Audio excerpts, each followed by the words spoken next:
Hey guys, welcome to the full review of the brand new Mi A3 by Xiaomi. Well, I have the not just blue version of the phone and personally it is a beautiful phone. The other two variants also come out of the shelf. Compared to Mi A2 and Mi A1, it looks way ahead of the generation. The glass back and metal looking finish on the plastic sides give the Mi A3 a premium look and feel. I also like the fact that the Mi A3 has the Gorilla Glass 5 on the front, back and even the camera module. Now that's pretty amazing, right? Anyways, it's not just the looks. The Mi A3 brings some important things back that we missed in Mi A2. First of all, claps for this. The headphone jack is back. Yes, I don't think that removing a must-have feature like headphone jack, especially in a budget phone, is a good idea. And I really like the fact that Xiaomi has brought back it in Mi A3.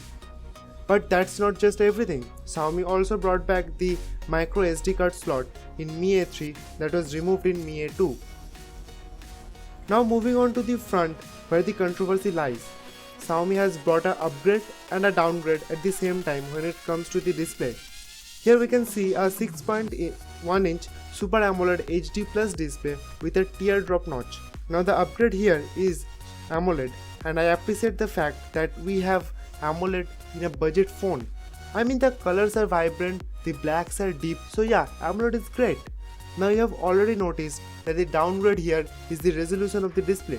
We are talking about the HD Plus display in compared to a Full HD Plus display in both Mi A2 and Mi A1. But honestly, the only time you will notice that the display is not a Full HD display if you look it very closely. And as it is a Super AMOLED display, the CPU and the GPU will not need to work that hard to feed it, so the performance and the battery life will significantly improve. So yeah, it's not all bad. Now thanks to the AMOLED here, the Mi A3 features the 7th gen in-display fingerprint scanner, which is another high-end feature of a budget phone like Mi A3. The scanner here is not that fast, but it is decent, and so yeah, I like it in Mi A3. There's also face unlock that I wasn't expecting since it is an Android One phone. And since it is here, it is not insanely fast, but it's pretty fast and I like it. Now coming to the performance, the Mi A3 comes with the new Snapdragon 665 processor, 464GB version or 6128GB version. The storage here is UFS 2.1 storage. Now Snapdragon 665 is not a huge upgrade over the Snapdragon 660, but still it's an upgrade. Now look at the benchmark scores.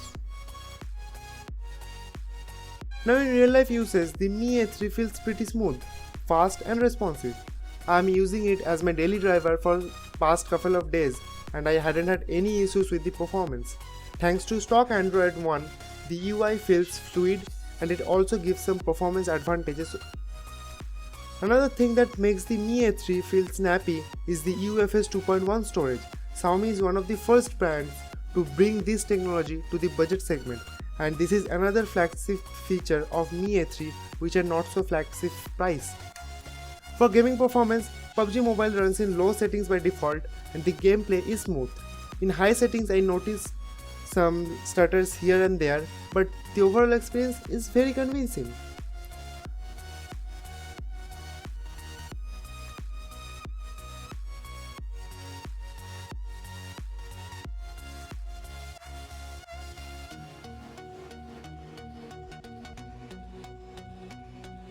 Talking about the UI, as this is Mi A series, so it comes with stock Android experience with Android Pie.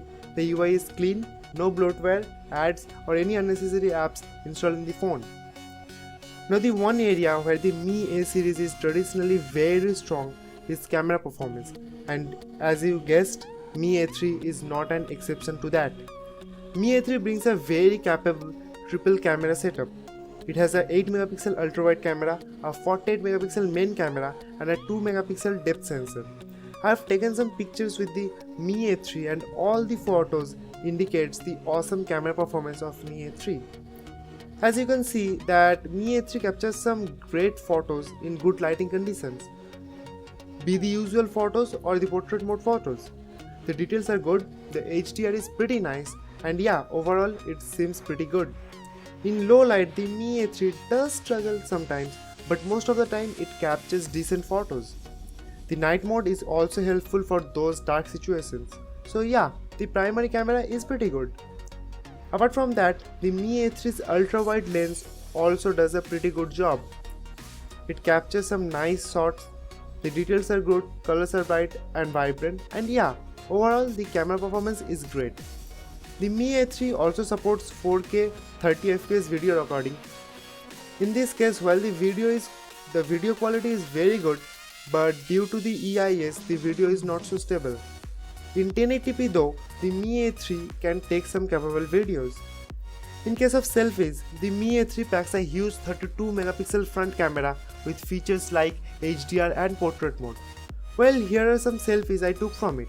In this case, also the colors are bright, details are good. In this selfie you can see by zooming in I can even see my individual hair.